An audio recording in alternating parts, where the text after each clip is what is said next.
ഞാനിതൊന്ന് പൊട്ടിച്ച് കാണിച്ചു തരാം. നല്ല ക്രഞ്ചിയാണ്, നല്ല സോഫ്റ്റുമാണ്, അകത്ത് നല്ല ടേസ്റ്റ് ഉണ്ട്. Hi friends, welcome back to Neha food stories. നമ്മുടെ വീട്ടിൽ ബാക്കി വരുന്ന ചോറ് കൊണ്ട് അടിപൊളി പക്കവട ഉണ്ടാക്കാം. അപ്പോൾ അതെങ്ങനെയാണെന്ന് നോക്കിയാലോ?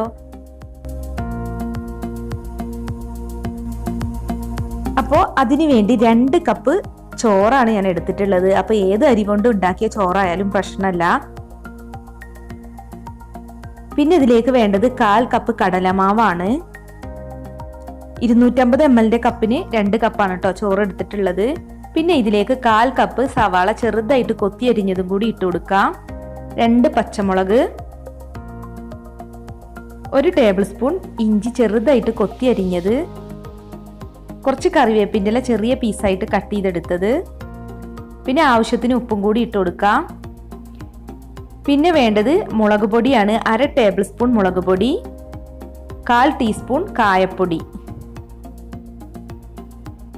ഇനി ഇതെല്ലാം നല്ലവണ്ണം ഒന്ന് കുഴച്ചെടുക്കുക. നമ്മൾ ഇതിലേക്ക് വെള്ളമൊന്നും ചേർക്കേണ്ട ആവശ്യമില്ല.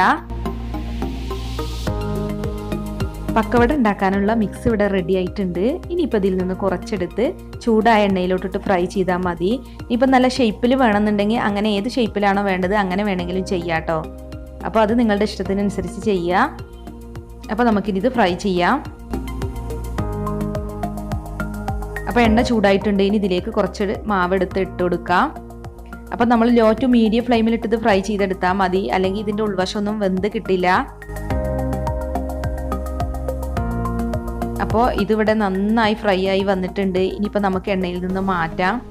അപ്പോൾ നമ്മുടെ വീട്ടിലുള്ള ചോറ് ഉപയോഗിച്ച് വളരെ ഈസി ആയിട്ട് നല്ല ടേസ്റ്റി ആയിട്ടുള്ള അടിപൊളി പക്കവട ഉണ്ടാക്കാം.